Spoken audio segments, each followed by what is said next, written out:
I am Nicole Cook, 38 years old, a major in the Special Forces who has spent half her life in the harshest conflict zones of the Middle East. I was trained to spot an enemy from a mile away, but I failed to recognize the most dangerous one sleeping right inside my own sister's house. The day I returned to New York to surprise Lily for her birthday, the thing that welcomed me was not her smile, but the cold, rhythmic beeping of a ventilator in the ICU at Lenox Hill Hospital. My sister lay there in a deep coma, diagnosed as a victim of a traffic accident. But the real shock hit me when I unlocked my phone. While Lily was fighting for every single breath, Mark, her model husband, was checking in on my family's yacht, a glass of champagne in his hand, laughing with a group of strangers. Not a single tear, not a single phone call. He thinks he married a naive artist and has a sister-in-law who is just a soldier following orders. He's wrong. He has just ignited a war he has no chance of winning. Let me know where you are tuning in from in the comments, and hit that subscribe button if you believe that a traitor to the family deserves a sentence far more brutal than any enemy on the front lines. I maneuvered my Ford F-150 Raptor through the gridlocked traffic of Manhattan. This truck was built for desert terrain, not the suffocating concrete canyons of the city. But I refused to drive anything else. On the passenger seat sat a white box from Magnolia Bakery. Inside was a red velvet cake, Lily's absolute favorite. I glanced at it and forced a smile, adjusting the collar of my uniform. I wanted Lily to see that her big sister was strong, tough, but still remembered the little things that made her smile. I had made a quick stop at a corner bodega to grab a bundle of sunflowers, their bright yellow petals a stark contrast to the gray city. My mind drifted back to our last FaceTime call. Lily had looked thin, her collarbones protruding sharply, and there were dark circles under her eyes that even the grainy video couldn't hide. Yet she had smiled that soft, wavering smile and said, "I'm fine, Nick. Really?" I cursed myself for believing that lie. I gripped the steering wheel until my knuckles turned white. I should have known. That smile wasn't happiness. It was makeup applied over a bruised soul. I looked at the cake box again. The frosting was probably starting to melt in the heat of the cab, a small ruinous detail that made my stomach turn. I pulled up to the townhouse on the Upper East Side. It was a $4 million fortress of limestone and brick, standing tall but completely soulless. The heavy drapes were drawn tight even though it was past noon. I marched up the steps and pressed the doorbell. Once, twice. Silence answered me. It was a heavy, leaden silence that felt wrong. I knelt down and felt under the heavy ceramic planter by the door. An old habit, a secret spare key we had kept since we were kids. My fingers brushed cold metal. I unlocked the door and pushed it open. I expected the soothing scent of lavender candles, the smell that always defined Lily's home. Instead, I was hit by a wall of stagnant air. It smelled of mildew, stale bourbon, and cold cigarette smoke, a smell Lily detested. My combat instincts flared. I stepped inside, my boots heavy on the hardwood floor. In the hallway, an easel had been knocked over. A canvas lay face down, and a tube of red paint had split open, smearing across the floor like dried blood. A General Patton quote flashed through my mind about executing a plan violently rather than waiting. I didn't call out. I moved. This wasn't a home anymore. It was a crime scene. I moved through the house, my eyes scanning for threats. The kitchen was a disaster. The sink was piled high with dishes that had fuzzy green mold growing on the edges. But it was the refrigerator that broke me. Stuck to the stainless steel door was a solitary yellow sticky note. In Lily's handwriting, shaky and small, it read, "Happy birthday to me." My chest tightened. She had been alone. I turned to the trash can in the corner of the home office. A piece of printer paper was crumpled into a tight ball sitting right on top. I pulled it out and smoothed it against the granite counter. It was a divorce petition, half-filled, abandoned, stained with what looked like a teardrop. I pulled out my phone and dialed Mark, straight to voicemail. I dialed Lily. A muffled ringing sound echoed from the living room. I followed the sound to the sofa. Her phone was wedged deep under the cushions. Why would she leave without her phone? Or was she unable to take it? Suddenly, the landline on the kitchen wall screamed, cutting through the silence. I grabbed it, my voice dropping to a command tone. Hello? Is this the residence of Lily Collins? This is Lenox Hill Hospital Emergency Department. 15 minutes later, I was sprinting through the sterile white corridors of the ICU. The rhythmic beep, beep, beep of the machines was the only sound that welcomed me. And there she was. My little sister looked so small, lost in a forest of tubes and wires, her head wrapped in thick white bandages. A nurse looked up from a chart, her eyes filled with weary pity. You must be the sister? Thank God. Finally, someone is here. The word finally hit me like a physical blow. I looked around the small room. The chair designated for family members was pushed against the wall. It was empty. There was no suit jacket draped over it, no half-drunk cup of coffee, no Mark. My sister was fighting for her life, hanging by a thread. And the man who stood at the altar and vowed to hold her in sickness and in health was nowhere to be found. I looked at the empty chair, and the sadness in my heart instantly calcified into a cold, hard rage. I reached out and gently took Lily's hand. It was ice cold, limp against my calloused palm. As I rubbed her skin, trying to transfer some of my warmth to her, my thumb brushed against something raised and jagged on the inside of her wrist. I froze. It wasn't a fresh wound from the accident. It was a scar. A faint, silvery line that had healed poorly. I stared at that mark, and the sterile white walls of the ICU dissolved. Suddenly, I was back in the mahogany-paneled living room of our parents' estate in Greenwich, Connecticut. It was Thanksgiving last year. I had arrived straight from the airfield, still wearing my operational camouflage pattern uniform, smelling of jet fuel and exhaustion. I hadn't even had time to change. In contrast, Mark was standing by the fireplace, swirling a glass of expensive bourbon, looking like he had just stepped out of a magazine spread. He wore a Tom Ford suit that probably cost more than my entire year's salary. When I walked in, the room went quiet. Mark turned, flashed that perfect veneered smile, and raised his glass.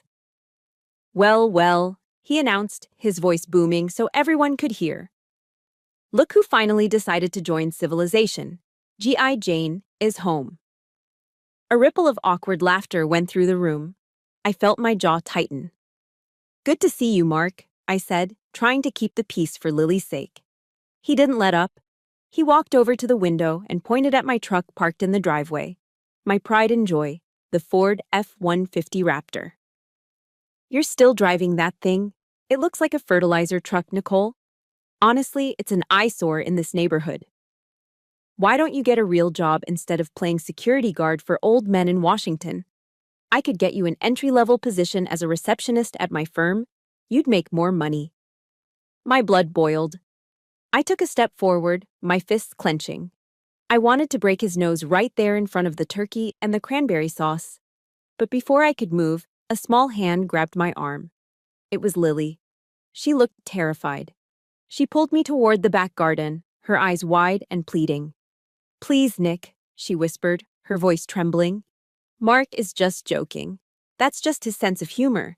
He's under a lot of pressure right now with the venture capital fund. I looked at my little sister. She wasn't defending me, she was managing him. Pressure gives him the right to be a prick? I asked. Lily looked down at her shoes. He says I don't understand money. He says I'm bad with finances, so I signed over control of Grandpa's trust fund to him. He's investing it for our future. He's really smart, Nick. I stood there in the cold autumn air, stunned. Our grandfather's trust fund was substantial. It was supposed to be her safety net. You did what? He loves me, she said. But she sounded like she was trying to convince herself. That was the moment I should have screamed. That was the moment I should have dragged her out of that marriage. But I didn't. I stayed silent because I didn't want to ruin the holiday. I didn't realize then that it wasn't love. It was a hostile takeover. Mark had isolated Lily, stripping away her financial independence piece by piece until she was just a doll he could keep on a shelf. And it got worse. Later that evening, I overheard Mark talking to our parents in the library. I'm worried about Nicole, Mark said, his voice dripping with fake concern. Women who spend that much time in combat zones, they come back wrong. Unstable. You know the stats on PTSD? Honestly, I don't think she should be managing her own inheritance when the time comes. For her own safety, maybe I should help oversee her share too. I listened from the hallway, feeling bile rise in my throat. He wasn't just insulting me, he was strategically dismantling my credibility. He was planting seeds of doubt in my parents' minds, painting me as the crazy war veteran so that if I ever tried to expose him, no one would believe me. He was terrified of me. He knew I was the only one who could see through his shiny exterior to the predator underneath. Back in the hospital room, the rhythmic beeping of the heart monitor pulled me back to the present. I looked at Lily's bruised face, at the tubes keeping her alive. I should have seen it, I whispered, a tear escaping and tracking through the dust on my cheek. I should have swallowed my pride and dragged you out of that house. But I hadn't. I had chosen to go back to the Middle East because dodging bullets in the desert was easier than dealing with the sneering contempt of my brother-in-law and the passivity of my family. I had run away. And because I ran, my sister was lying here, broken. The guilt hit me harder than any shrapnel ever could. But as I wiped the tear from my face, the guilt hardened into something else, something useful. Mark thought he had neutralized me. He thought G.I. Jane was too stupid to understand his game. He thought he could steal my sister's money, break her spirit, and then leave her for dead while he partied on a yacht. I want to ask you guys something real quick. Have you ever known someone like Mark? Someone who isolates their partner from family and controls all the money while pretending to be the perfect spouse? If you have, hit that like button and type yes in the comments. Let me know I'm not the only one seeing this red flag. I stood up, the chair scraping loudly against the floor. I wasn't crying anymore. The sadness was gone, replaced by the cold, calculating focus of a soldier entering a kill box. He wanted a war?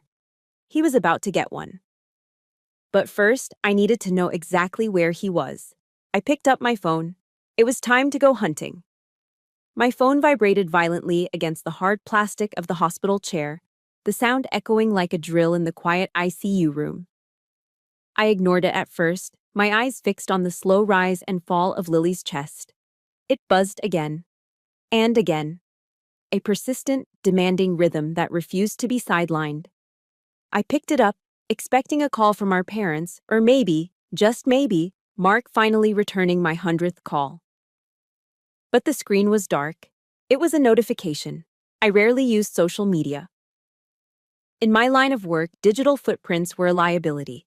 I kept a ghost account on Instagram solely to keep an eye on Lily, who loved posting her paintings and her perfect life in the city. But this notification wasn't from Lily. It was a suggested post, the algorithm doing its terrifyingly accurate job.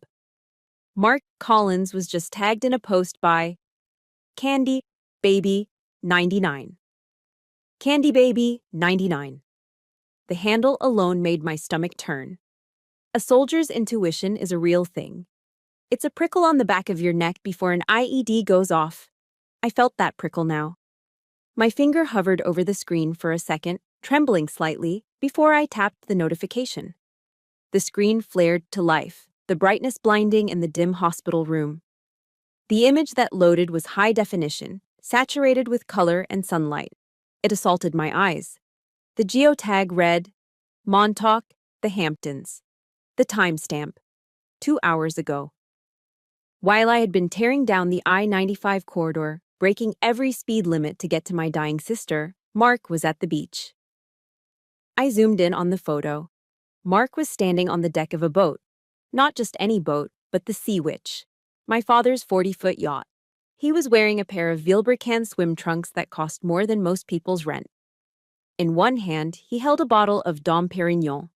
The cork already popped, foam spilling over his manicured fingers.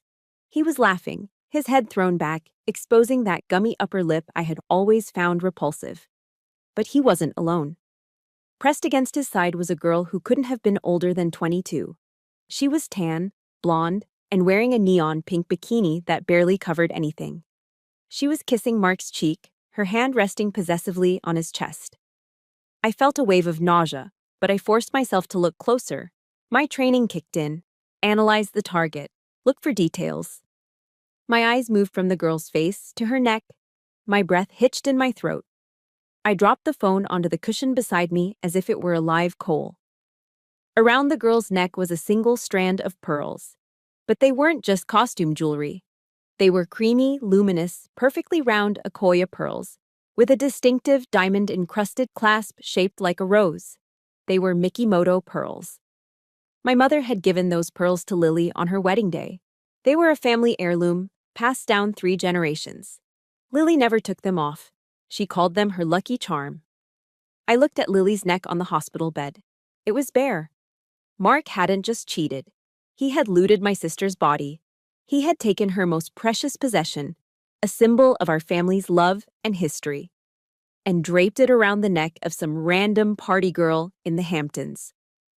I picked the phone up again, my grip crushing the case. I read the caption below the photo. Freedom, finally. New life. No more chains.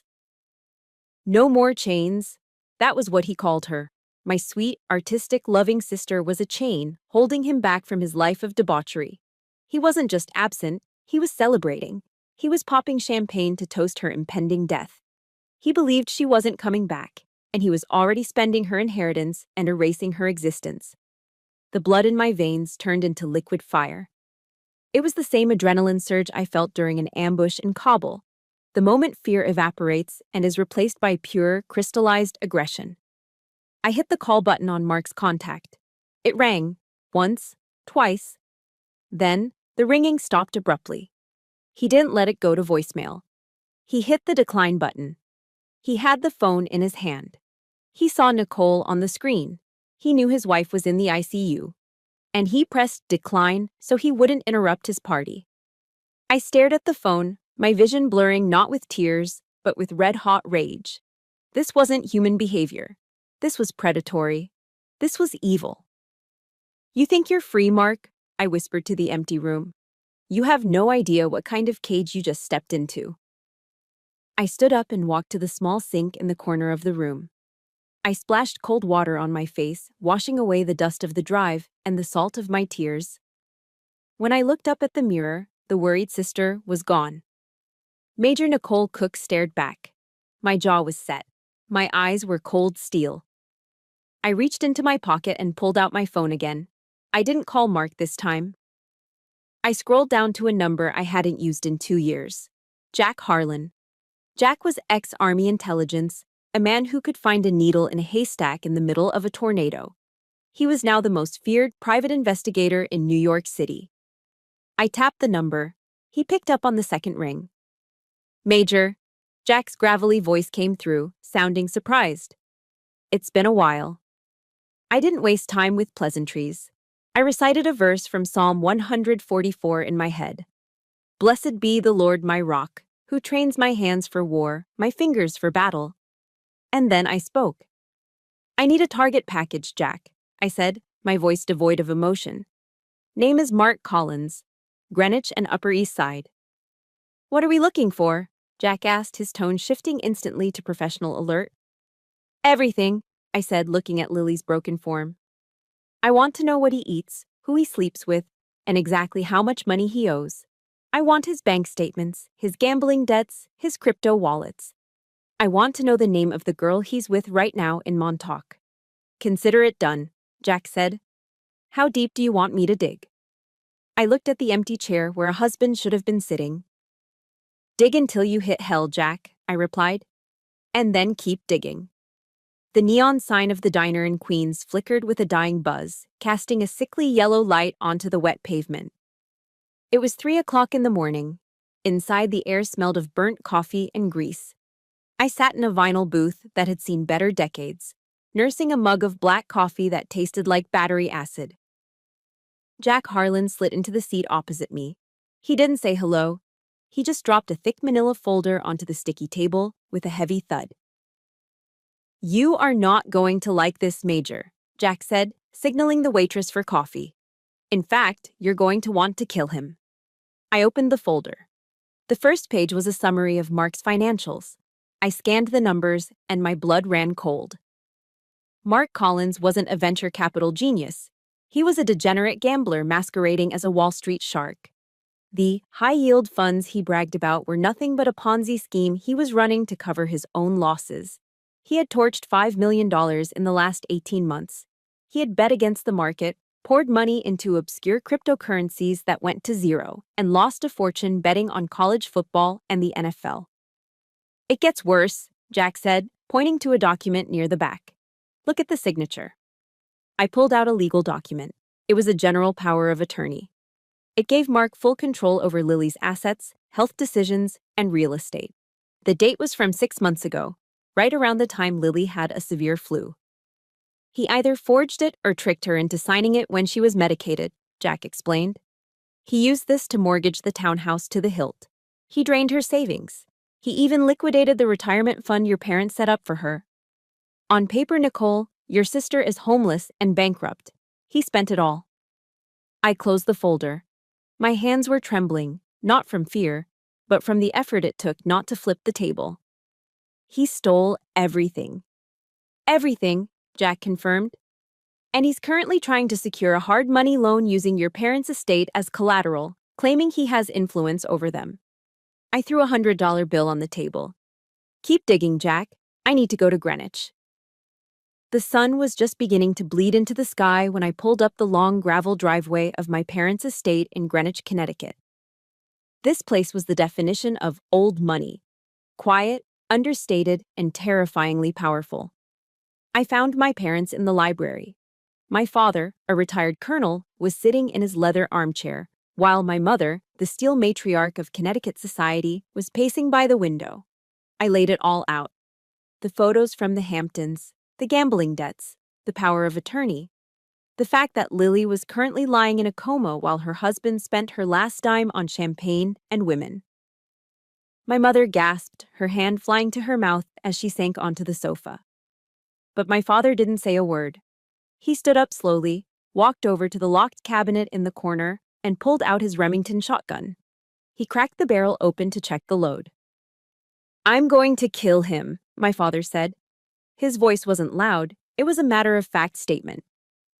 "I'm going to drive to New York and put a hole in his chest." I stepped in front of him, placing a hand on the cold steel of the barrel. "No, Dad. He hurt my daughter, Nicole. He destroyed her. And if you shoot him, you go to prison and he becomes a victim," I said, my voice steady. "Bullets are too quick for a man like Mark. He worships money. He worships status. If we want to hurt him, we don't use lead. We use gold." My father hesitated, then lowered the gun. "What do you have in mind?" I looked at them both. "We execute an economic siege. We don't call the police yet. That takes too long. Instead, we use the family holding company. We buy up his debt." I laid out the strategy. Mark's debts were toxic. The banks and loan sharks were desperate to get rid of them. My family had the liquidity to buy those notes for pennies on the dollar. "Once we own his debt, we become his primary creditor," I explained, my eyes narrowing. "We can call in the loans immediately. We foreclose on the townhouse. We repossess the Porsche. We seize the yacht he is currently partying on. We strip him naked before we even hand him over to the DA. We turn him into a pauper." A shift occurred in the room. The grief evaporated, replaced by the ruthless efficiency that had kept my family wealthy for generations. My father nodded, a grim smile touching his lips. "I'll call the lawyers. We'll own him by noon." I turned to leave.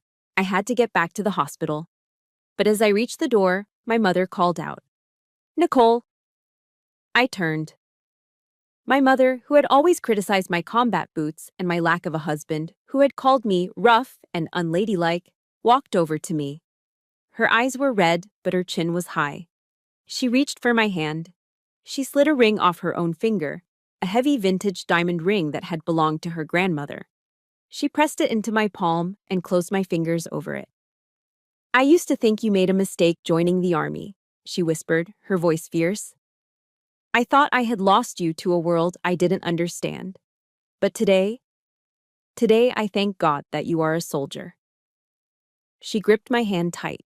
"You go back there, Nicole. You go back there and you tear him apart. Do it for your sister. Do it for the honor of this house." I looked at the ring, then at my mother. For the first time in 38 years, I didn't feel like the black sheep. I felt like the protector. "I will, Mom," I said. "I'm going to war." I walked out to my truck. The morning air was crisp. I had the intel. I had the funding. And now, I had the mandate. Mark Collins had no idea that the sun was rising on his last day of freedom. It was day 4 in the intensive care unit. The air was recycled and cold, smelling of antiseptic and despair. I hadn't slept in 36 hours. I was fueled by black hospital coffee and the weight of the diamond ring my mother had pressed into my hand, a tangible reminder that the cavalry had arrived, even if they weren't in the room. Then the heavy double doors swung open. The leading actor had finally arrived on set. Mark stumbled into the room. If I didn't know better, I would have felt sorry for him. His hair was a bird's nest of tangles. His usually crisp dress shirt was untucked, hanging loosely over wrinkled trousers. His eyes were red-rimmed and puffy. It was a perfect costume for the role of the devastated husband. "Oh God, Lily!" he wailed, rushing toward the bed, his voice cracking theatrically. "My sweet girl! Why? Why did this happen?" I stood in the corner, arms crossed, watching him with the detached focus of a sniper tracking a target. I saw what others missed. I saw the way he checked his reflection in the glass partition before rushing in. I saw the venti Starbucks cup clutched in his hand. That cup made my blood boil. He had walked past a dozen nurses, walked past me, the woman who had been keeping vigil for 4 days straight, and he hadn't brought a water, a coffee, or a donut for anyone but himself. Even in his grief, Mark Collins only thought about his own thirst. He lunged forward to grab Lily's hand, the same hand I had been holding for hours. I moved. I intercepted him before he reached the bedside, stepping between him and my sister like a physical shield. I grabbed his wrist. My grip was iron. "Don't touch her," I said, my voice low and vibrating with menace. "Do not touch her with those filthy hands." Mark froze. The weeping husband mask slipped for a split second, revealing the sneering narcissist underneath. He yanked his arm away and straightened up, looking me up and down with that familiar look of disdain. "What the hell are you doing here, G.I. Jane?" he spat, his voice dropping so the nurse's station wouldn't hear. "Don't you have a mission somewhere? Shouldn't you be killing people in a desert instead of harassing me?" I leaned in. The smell hit me instantly. Beneath the aggressive scent of wintergreen breath mints, I could smell it. The sour, stale stench of expensive gin and the cloying floral note of a woman's perfume. Bond number 9. Not Lily's brand. "You reek, Mark," I said. "You smell like booze and cheap decisions." He didn't flinch. He adjusted his collar, regaining his arrogance. "I was working, Nicole. I was out of town trying to close a deal to pay for her medical bills." He gestured to Lily. "While you stand here playing soldier, I'm the one paying for the electricity keeping her alive." The audacity was breathtaking. He was paying with her money. I stepped closer, invading his personal space. I wanted him to feel the threat. I saw the pictures, Mark. Montauk, the boat, the champagne, and the girl wearing my mother's pearls. For a heartbeat, fear flickered in his eyes. His Adam's apple bobbed. I had him. I was ready to drag him out into the hallway and expose him to the world. But I underestimated him. Mark wasn't just a thief. He was a predator who knew how to use his prey's weaknesses against them. He suddenly stumbled back, throwing his hands up in a defensive posture. He turned his head toward the nurse's station and raised his voice, pitching it perfectly to sound terrified. "Nurse! Nurse! Please help!" A heavy-set nurse hurried over, looking alarmed. "What is going on here? You need to keep it down." Mark pointed a shaking finger at me. I'm so sorry. It's my sister-in-law. She has severe PTSD from her time in the service." He looked at the nurse with pleading, tear-filled eyes. "She's paranoid. She's hallucinating things about me. She gets aggressive and confusing. I'm afraid she's going to hurt my wife during one of her episodes. Please, I just want to be with Lily." My jaw dropped. I stood there, stunned. He had taken my service, my sacrifice, and the very real scars I carried, and he had weaponized them. He had turned me into the crazy veteran stereotype in under 10 seconds. The nurse's demeanor changed instantly. The sympathy she had shown me for days evaporated, replaced by caution and fear. She looked at my uniform, then at the grieving husband. "Major," the nurse said, her voice firm and authoritative. "I think it would be best if you stepped outside for a while.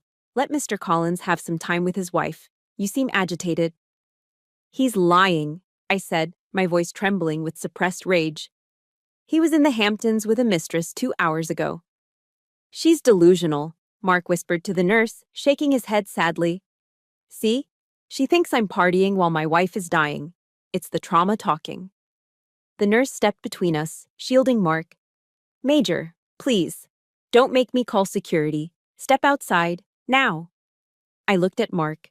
He was hiding behind the nurse's shoulder, and there it was, a tiny, imperceptible smirk playing on his lips. He had won. He had used the system, the social norms, and my own history to cast me out. My hand drifted to my side. For a split second, the urge to end him was so strong my vision blurred red. I could break him. I could end this charade right now. But if I did, I would prove him right. I would be the violent, unstable soldier he painted me to be, and Lily would be left alone with a monster. I took a deep breath, forcing the adrenaline down. I swallowed the bile in my throat. "Fine," I said, smoothing my jacket. I looked past the nurse, locking eyes with Mark. "You're a great actor, Mark," I said, my voice ice cold. "But you forgot one thing. The play isn't over yet, and the final act? It's going to be a tragedy for you." I turned on my heel and walked out. I left him there, holding the hand of the woman he was trying to kill. But as the doors swung shut behind me, I wasn't defeated. I was liberated. Because now I knew exactly what kind of enemy I was fighting. And the rules of engagement had just changed. The hospital at 2 a.m. is a different world. The chaotic hum of the day fades into a heavy, suffocating silence, broken only by the squeak of rubber shoes on linoleum and the distant hum of ventilation systems. I was sitting in the waiting area, staring at a vending machine without really seeing it, when Dr. David signaled to me. David had been our family physician for 20 years.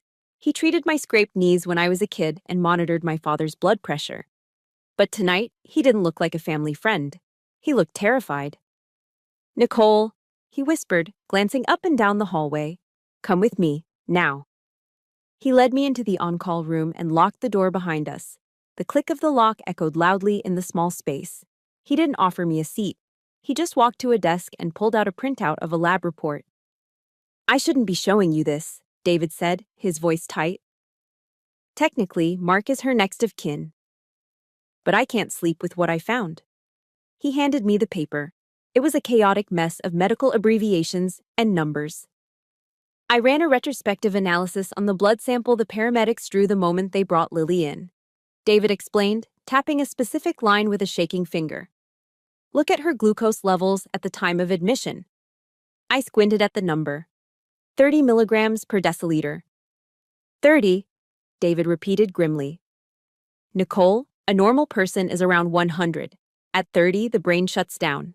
You suffer confusion, seizures, and loss of consciousness. Lily didn't fall asleep at the wheel. She went into severe hypoglycemic shock." I frowned, confusion warring with the dread rising in my gut. "But that makes no sense. Nobody in our family is diabetic. Lily has never taken insulin in her life." David looked me dead in the eye. "Exactly. That is why I ran a C-peptide test. It tells us if the insulin in her body was made by her pancreas or if it came from outside." He took a deep breath. Her insulin levels were 20 times the normal limit, and it was exogenous. "Exogenous?" I asked, the word feeling heavy on my tongue. "It means injected," David said. "Someone injected her with a massive dose of insulin. It drops blood sugar instantly. It mimics a stroke or a fainting spell. And the terrifying part? It metabolizes out of the system in hours. If I hadn't tested that specific sample from the crash site, we would never have found it. It would have looked like a tragic accident." The room seemed to spin. I grabbed the edge of the desk to steady myself. This wasn't an accident, I whispered, the realization hitting me like a physical blow. This was an assassination. Suddenly, the pieces of the puzzle slammed together with a sickening clarity. The $5 million in debt, the desperate need for cash, and the life insurance policy. I remembered when Lily signed it.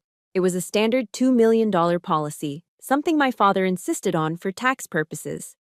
Mark was the sole beneficiary. The timeline played out in my head like a horror movie. Mark knew he was drowning in debt. He knew he was about to lose everything.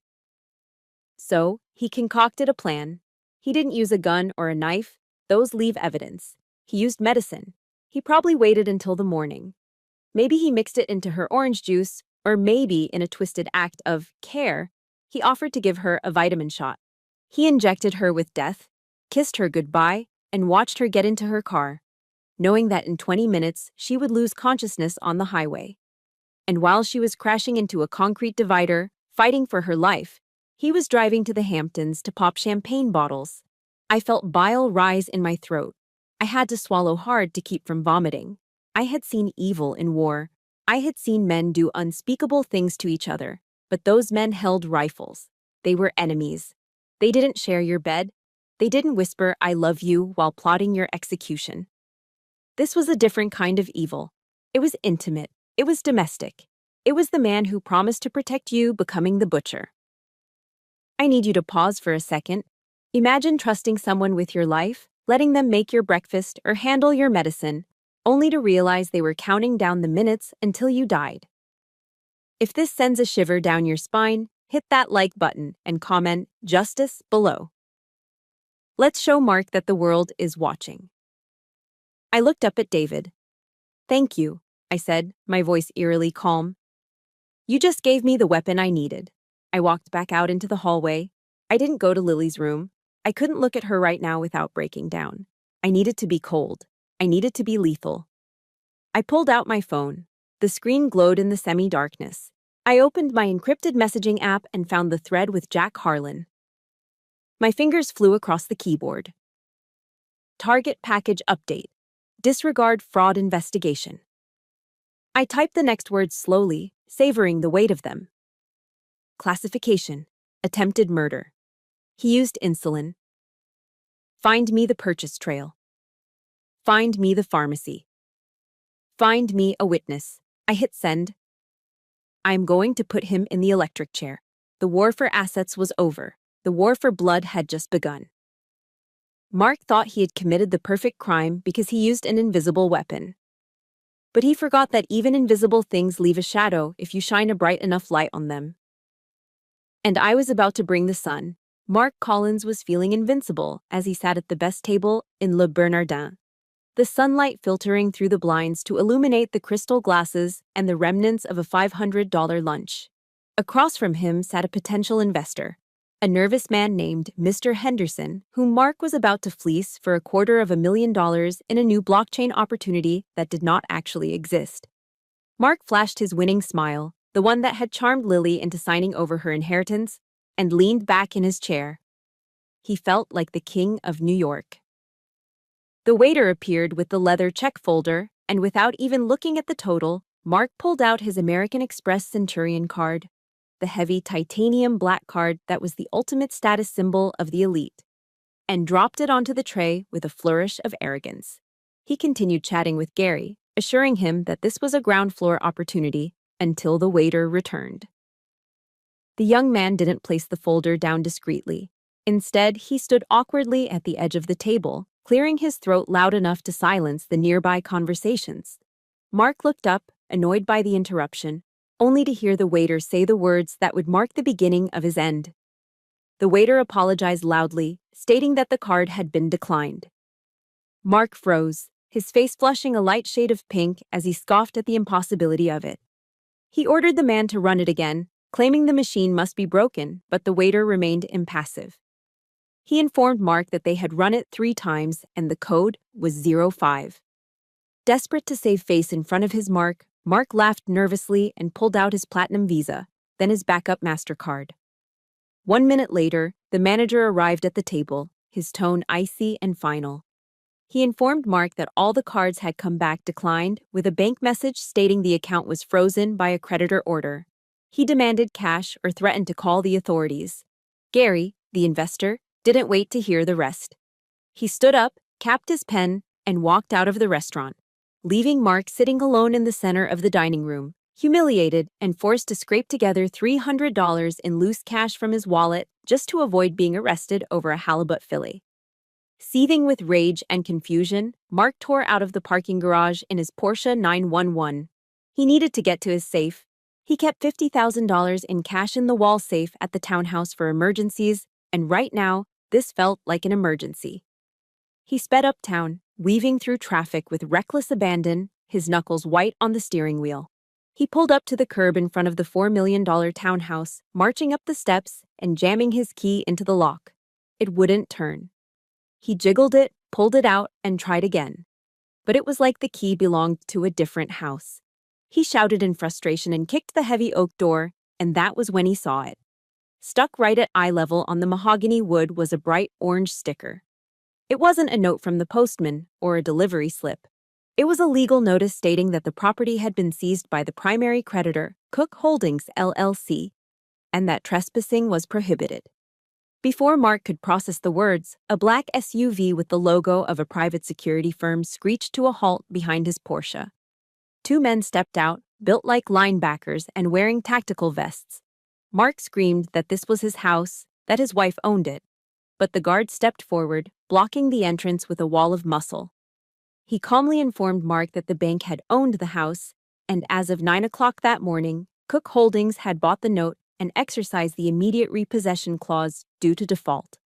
The guard's voice was devoid of sympathy as he told Mark that the locks had been changed, the alarm code reset, and that his Porsche was also on the list for repossession.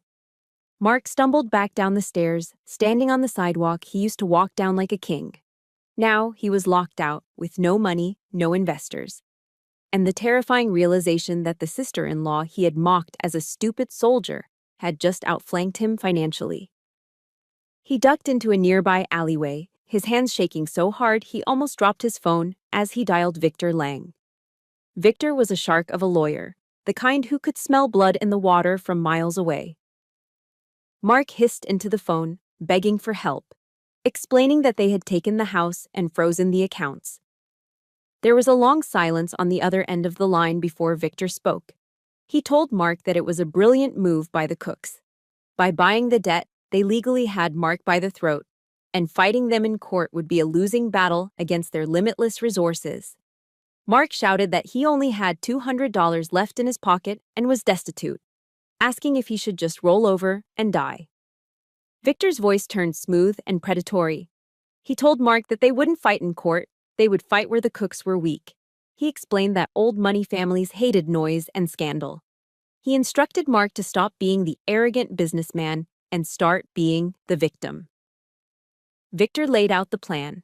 Go to the press, go to social media, get on camera with tears in his eyes, and tell the world that his billionaire in-laws were using their money to bully a grieving husband. The narrative would be that they kicked him out on the street while his wife was dying, simply because they didn't like him. Mark lowered the phone slowly, looking at his reflection in a shop window. He looked disheveled, desperate, and broken. He looked perfect for the role. A slow, twisted smile spread across his face. Nicole thought she had crushed him with money, but he realized he could crush her with lies. He hung up the phone and smoothed his hair down, not to make it neat, but to make it look even messier. He unbuttoned his top button. He was ready for his close-up. The war wasn't over. It had just moved to a new battlefield. The Manhattan civil court smelled of floor wax and old lies. I sat in the front row, my back rigid against the hard wooden bench, watching a nightmare unfold in slow motion. We were there for an emergency hearing regarding the asset freeze and the restraining order, but Mark's lawyer, Victor Lang, was turning it into a character assassination of me. Victor was good. I hated him, but he was good. He paced in front of the judge in a three-piece suit that cost more than a mid-sized sedan, weaving a narrative that made Mark look like a saint and my family look like vindictive tyrants. Your Honor, Victor boomed, his voice smooth as silk. "This is a clear case of a wealthy, powerful family bullying a grieving husband. My client, Mr. Collins, has been locked out of his own home and stripped of his dignity while his wife lies in a coma. And based on what evidence? The paranoid delusions of a sister-in-law who has spent too much time in war zones." He turned and pointed a manicured finger at me. "Major Cook sees enemies everywhere she looks. It is a tragedy, really. She accuses my client of injecting his wife with insulin, yet she has produced zero physical evidence. No syringe, no witnesses, no video. Just a conspiracy theory concocted to steal Mr. Collins's rightful assets." The judge, a gray-haired man with heavy spectacles, was nodding. He looked at me with pity, not belief. I gripped the edge of the bench until my knuckles turned white. Mark was sitting at the defense table, his head bowed in mock sorrow. But as Victor spoke, Mark turned slightly and caught my eye. He winked. A tiny, imperceptible smirk played on his lips. He knew he was winning. "Unless the plaintiff has something substantial," the judge said, looking at our family lawyer, "I am inclined to lift the freezing order and dismiss the—" Bang! The heavy double doors at the back of the courtroom swung open, hitting the wall with a thunderous crash that silenced the room. Every head turned. The silence that followed was thick enough to choke on. A nurse in blue scrubs pushed a wheelchair into the center aisle. Sitting in it was Lily. She looked frail, her body swallowed by a hospital gown and a thick wool blanket. Her head was still wrapped in heavy white bandages, and her face was pale as a sheet. But her eyes were wide open, and they were burning with a fire I hadn't seen in years. Mark stood up so fast his chair toppled over backward. His face drained of all color, leaving him looking like a wax figure. The smirk was gone, replaced by pure, unadulterated terror.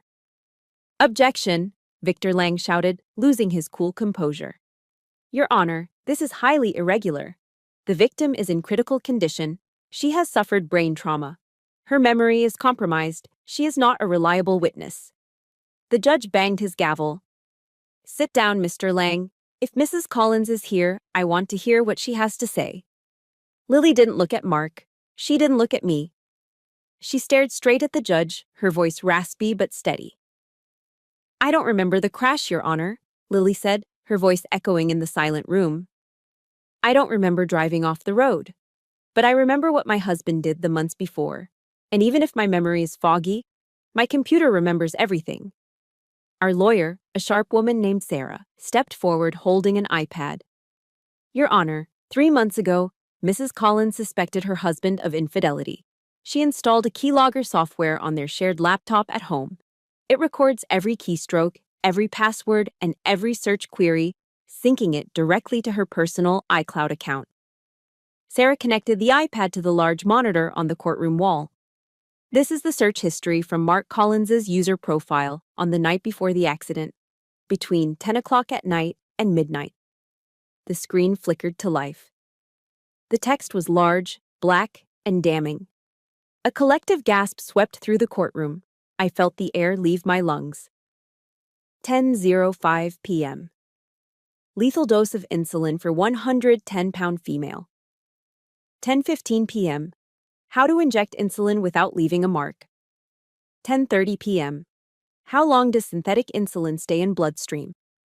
11:00 p.m. Life insurance payout timeline for accidental car death. The list went on. It wasn't just a search history, it was a blueprint for murder. It showed the cold, calculated planning of a man who sat on the couch next to his wife, typing into a search bar how to kill her while she probably slept in the next room. For a moment, the only sound in the room was the hum of the projector. The evidence hung in the air, undeniable and horrifying. Mark stood there, his mouth opening and closing like a fish out of water.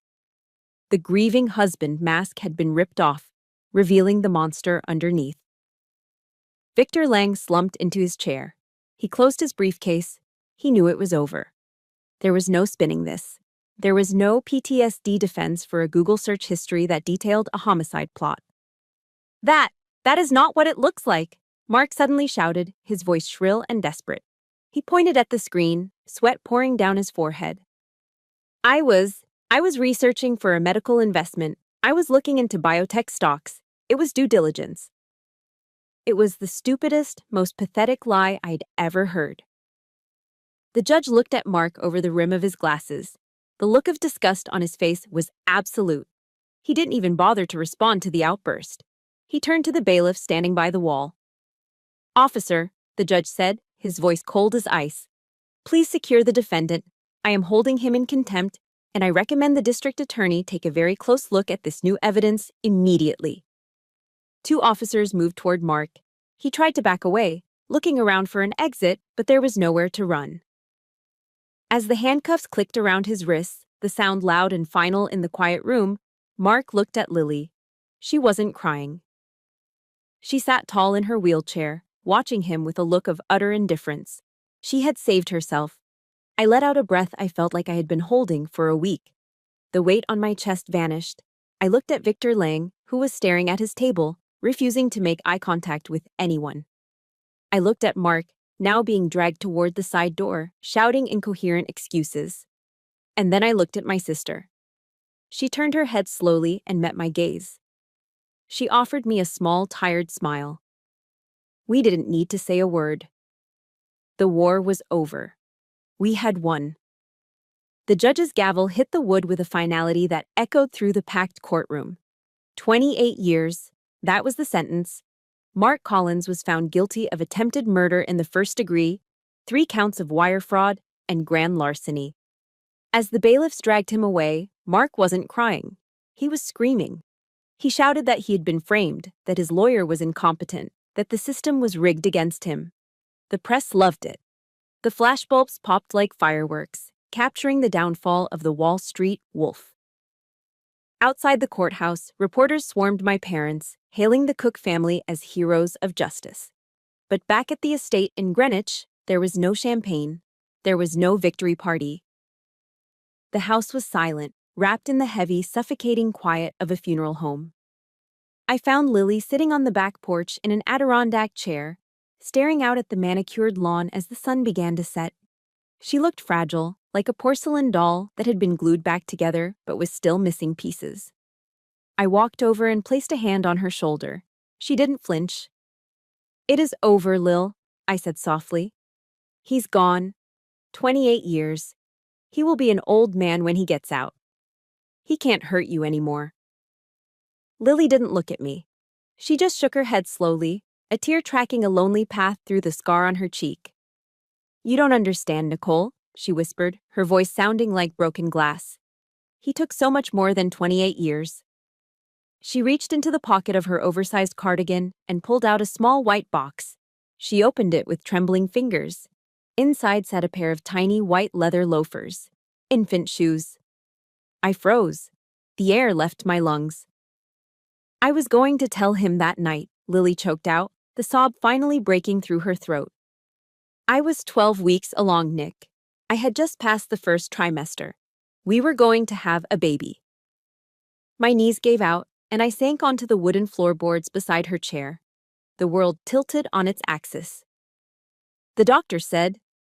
Lily gasped for air, her hand clutching her stomach. "The doctor said the hypoglycemic shock caused my body to shut down." And then the impact of the car hitting the divider. The airbag.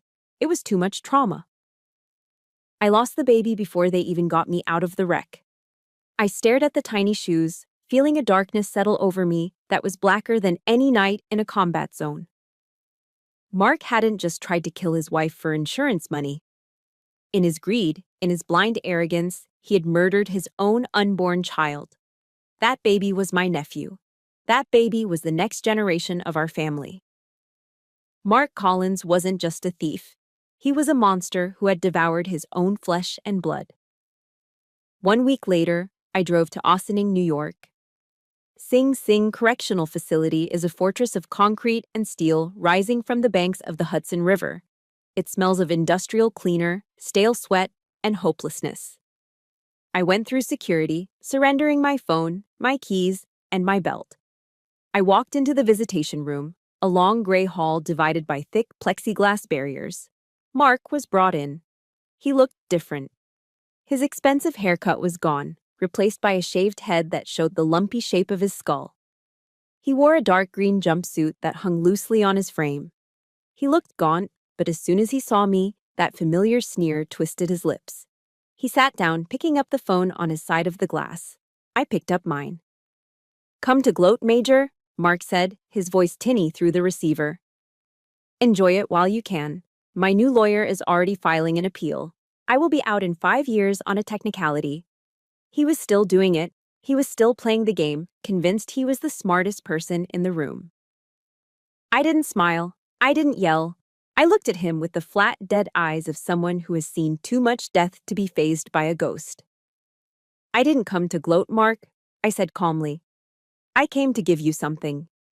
I reached into my pocket and pulled out a single photograph. It was a grainy, black and white ultrasound image. I pressed it flat against the plexiglass, right at his eye level. Mark squinted at it, confusion wrinkling his forehead. "What is this? Some kind of joke?"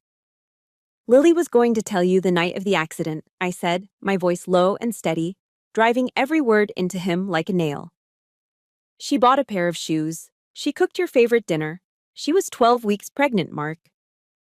Mark went still, his eyes locked onto the small gray shape in the center of the photo. His mouth opened slightly, but no sound came out. "The insulin you injected caused her body to go into shock," I continued, mercilessly. "The crash finished the job. You didn't just try to kill your wife for a payout. You killed your own child." Mark's hand started to shake. He touched the glass, his fingers tracing the outline of the ultrasound. The arrogance was cracking, splintering under the weight of the truth. "No," he whispered. "No, she never said." "It was a boy." I delivered the final blow. "You killed your son, Mark. You killed your legacy. And for what? To pay off a gambling debt?" I watched the light go out of his eyes. I saw the exact moment his mind broke. The narcissist can justify hurting others, but he cannot justify destroying himself. And his son was an extension of himself. He let out a sound that wasn't human. It was a guttural, strangled cry of pure agony. He slammed his forehead against the glass, sliding down until he hit the metal shelf. "My son," he wailed, rocking back and forth. "Oh God, what did I do? What did I do?" I stood up. I didn't feel happy. I didn't feel relieved. I felt cold. But justice had been served. The prison sentence was just time. This was eternity. I hung up the phone. I turned my back on him. Through the thick, bulletproof glass, I could see his mouth wide open in a scream, his face contorted in madness, but I couldn't hear a thing. I walked out of the prison into the bright, blinding sunlight of the afternoon, leaving Mark Collins alone in the silence of his own hell. Spring came late to Greenwich that year, but when it finally arrived, it exploded in a riot of green and gold. 6 months had passed since the judge banged his gavel, and the silence that now filled our parents' estate was no longer heavy or oppressive. It was the silence of peace. I had officially submitted my paperwork for an honorable discharge from the Army. It was the hardest decision of my life, yet also the easiest. For 2 decades, I had sought purpose in the dusty conflict zones of foreign lands, believing that protecting my country was the highest calling. But looking at the fragile ecosystem of my own family, I realized that the home front had been left unguarded for too long. I wasn't going back to the sandbox. My war was here now. Each morning, instead of gripping the cold polymer of an AR-15 rifle, my hands wrapped around the wooden handle of a garden shovel. I spent my days on my knees in the dirt behind the main house, reclaiming the garden that had been neglected during the chaotic months of the trial. Lily was there with me. She was still thin, and she tired easily, but the color had returned to her cheeks. We worked side by side, pulling up weeds and turning the soil. We planted rows of bright yellow sunflowers and, of course, lilies. Watching those green shoots break through the thawing earth felt like a miracle. After a winter of death and concrete prison walls, seeing life force its way toward the sun was the only therapy I needed. One afternoon, the smell of turpentine and linseed oil wafted from the sunroom. Lily had started painting again. For years, her art had been pretty but superficial, dreamy landscapes that Mark liked to hang in his office to show off his talented trophy wife. But when she called me in to see her latest piece, I saw that the dreamer was gone. The canvas was large and imposing. It was full of shadows, dark blues and grays that swirled like a storm. But in the center, there was a piercing shaft of light. "It is called The Guardian," Lily said softly, wiping paint from her hands with a rag. I stepped closer. The figure in the painting wasn't wearing camouflage or holding a weapon. It was a woman in a mud-stained flannel shirt, her hands bare and dirty, cupping a tiny, fragile green sprout, shielding it from the encroaching storm. I recognized the jawline. I recognized the fierce, protective hunch of the shoulders. It was me. I stood there, the smell of wet paint filling my nose, and felt tears prick my eyes. I had received medals for valor. I had been commended by generals, but nothing, absolutely nothing, had ever made me feel as seen as this canvas. "I used to think you were scary," Lily admitted, standing beside me. "Now I know you are just safe." That November, Thanksgiving dinner was different. The long mahogany table was set with the good china, just like last year. The turkey was golden brown, and the cranberry sauce was tart and sweet. But the air in the room had changed. There was no Mark Collins sitting at the head of the table, swirling expensive bourbon and making snide comments about my truck or my career. There was no tension making our shoulders tight. There was just the sound of my father laughing at a joke, the murmur of my mother saying grace, and the clinking of silverware. I looked across the table at Lily. The scar on her forehead from the windshield was still there, a thin white line that cut through her eyebrow. It would never fully fade, just like the pain of losing the baby would never fully go away. We didn't talk about the empty chair or the tiny shoes in the box upstairs. We didn't have to. I raised my glass of wine. "To the survivors," I said. My parents and Lily raised their glasses. "And to the fact," I added, a small genuine smile touching my lips, "that living happily is the only way to truly piss off the people who wanted us dead." Lily laughed. It was a real laugh, deep and throaty, not the polite, fearful giggle she used to have. It was the sound of victory. "My name is Nicole Cook. I used to think the battlefield was the only place I belonged. I thought strength was measured in caliber and confirmed kills. But I was wrong. The hardest war you will ever fight is the one to protect the people you love from the cruelty of the human heart." Mark is currently rotting in a 6x8 cell in Sing Sing, staring at cinder blocks and eating processed food, consumed by his own sins. But me? I am busy. I have a garden to tend. I have a sister to help heal. I have a life to build. If you are listening to this story and you feel alone in your own private war, if you feel like the enemy is sleeping in the next room or sitting at your dinner table, I want you to remember this. You are stronger than you think. You are more resilient than they can ever imagine. And sometimes the bravest thing you can do isn't to fire a gun. It is to plant a flower in the scorched earth, stand back, and watch it grow.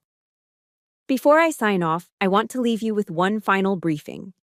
This mission wasn't just about revenge. It was about waking up. Mark didn't destroy Lily overnight.